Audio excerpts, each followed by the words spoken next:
حضور علیہ السلام سے فقط انسان ہی نہیں محبت کیا کرتے تھے یا چرند پرند ہی نہیں محبت کیا کرتے تھے، نبی کریم صلی اللہ علیہ وسلم سے محبت درخت، چرند پرند، انسان، حیوانات، سب کچھ کیا ہے، نبی کریم صلی اللہ علیہ وسلم سے کیا ہے، بے پناہ محبت کیا کرتے تھے۔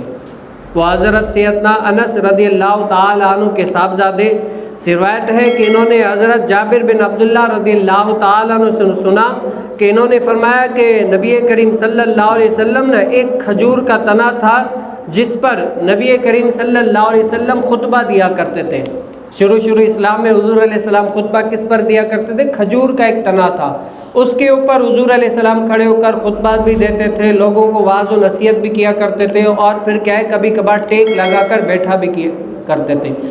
تو جیسے جیسے دور گزرتا گیا تو نبی کریم صلی اللہ علیہ وسلم کو نا ایک انصاری خاتون نے عرض کی کہ یا رسول اللہ، اگر آپ مجھے یہ موقع دیں کہ میں آپ کے لیے ایک خوبصورت ممبر بنا دوں، اگر آپ اجازت مرمت فرمائیں تو میں آپ کے لیے بنانا چاہتی ہوں۔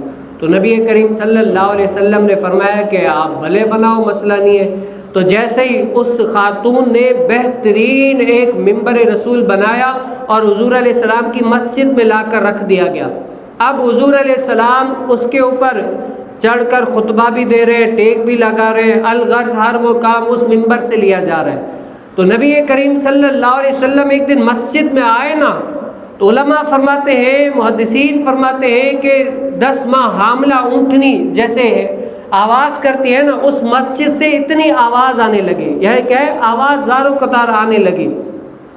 تو سارے لوگ پریشان کہ بھئی یہ آواز کہاں سے آ رہی ہے، کون ایسا ہے جو رو رہا ہے، یعنی رونے کی آواز تک آ رہی ہے۔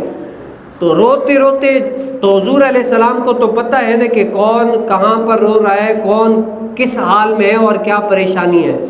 تو نبی کریم صلی اللہ علیہ وسلم اپنی جگہ سے اٹھے اور گئے، اس ممبر کو کیا ہے، سینے سے لگا لیا۔ کیا لگا لیا؟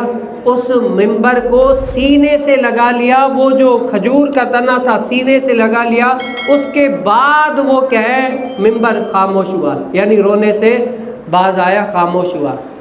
اور پھر حضور علیہ السلام کیا ہے، اس کی طرف منہ کر کے نماز پڑھا کرتے تھے۔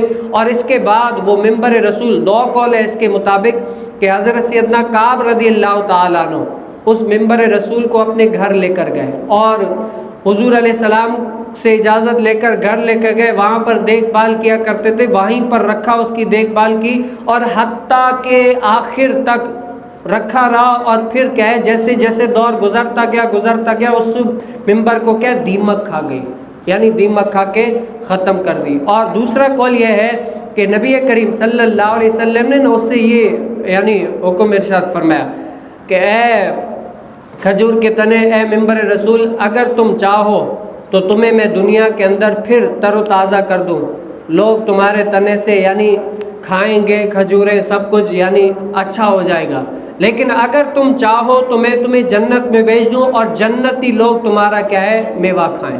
اب چوائس تمہارے اوپر ہے، یا تو دنیا کے میوے لوگ یہ کھائیں یا جنت میں جنتی میوے کھائیں، اب جو تم کہو گے ایسا ہی ہو جائے گا۔ تو اس تنے نے کیا ہے کہ جنت میں جانا اور جنت کو ترجیح دی اور کہا کہ مجھے جنت میں بھیجا جائے اور جنتی لوگ جو ہے نا وہ میرا میوہ کھائیں۔